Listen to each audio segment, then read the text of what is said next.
Counselor is a cautionary tale in which a respected lawyer's one-time dalliance with a legal business deal spirals out of control. I am Javier Bardem. This is a clip for the movie I did called The Counselor.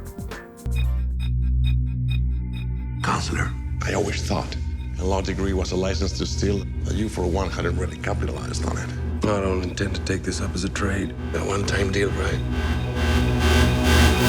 I'm at the world premiere of The Counselor in London, England. Hi, how are you? It's good to see you. Julie with Made in Hollywood. Okay, so when I see this poster, when I see this film, I think sexy, I think compelling, I feel twisted, a little trippy.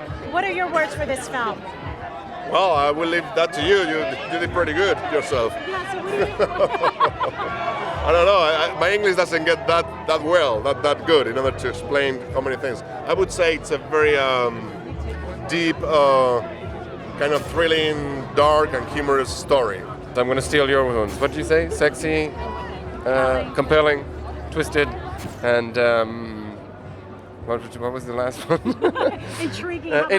Intriguing is a good word. Yeah, and that's kind of what I found with the script when I was reading it, and I just found it so magnetic, this story and these sort of characters. I just really wanted to know what was going to happen to them. It's just very hard to put the script down once I started turning the pages. Amazing director, and for McCarthy's first script, and I don't know what they should expect. I hope they will enjoy it. That's a nice ring. Have you set a date? Not yet. You should be careful what you wish for, Angel, because we all have secrets. I love it when you choose your characters. I get excited to see what you're going to do with them. So this character, Rainer, he wears fun, funky shirts. He has this spiky hair.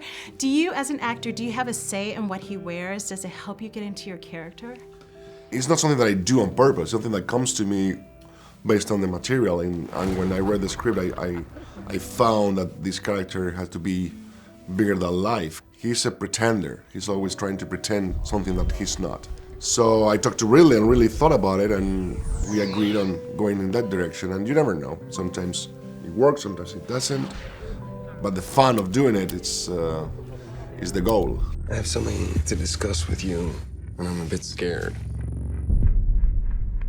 If you pursue this road, you will eventually come to moral decisions that will take you completely by surprise. I really love the relationship between Laura and the counselor. I found it exciting, but simple. There's something wonderful about how simple it was. How would you describe their relationship? Well, I think they're just very much in love. So simple is kind of how I looked at it as well. You know, like the opening scene between the two of them, I wanted just, you know, a real sort of openness there. So everything that they're saying is not vulgar, it's just them expressing themselves to one another, and two people really trying to share everything with one another. And that was always a nice island for the counselor, you know, that was his sort of, you know, the good side of him, the you know, the admirable element to him, and how much he loves Laura, and I think that's just genuinely, you know, pure love. So that was always a nice element to have to him, you know, amongst all the other things that he gets involved in. You like it because it reminds you of somewhere else? That's not why I like it. I like it for itself. It doesn't have to be like something else. Also, I found interesting is Rainer's relationship with Malkina, played by Cameron Diaz. Who is this woman, Malkina, to Rainer? I think she's a vampire, and he's madly in love with her. But he knows that she's dangerous, and I guess that relationship is based on fear. Fear of losing her, but also fear of being with her. So there's no way out for my character in that relationship. Do I remind you of someone else? Yes, you do. And she knows it, and she takes advantage of that. What do you think I should do? I don't know, Counselor. Are you superstitious? How bad is it? Let's say pretty bad. He's likable. Yeah. He is likable. What kind of counselor would you say he is? There was this lawyer in America, I keep forgetting his name. It was around the Madoff scandal, and he was like one of the biggest lawyers in New York. And this guy, in real life, like embezzled like 80 million or something crazy. And he was a smart guy, you know. He went to Yale or Harvard and was like top of the class there. And still he did these incredibly stupid things. Because that was the thing with the counselor. I was like, how can he be so naive in this world, seeing that he is a counselor, he's on the border with Mexico.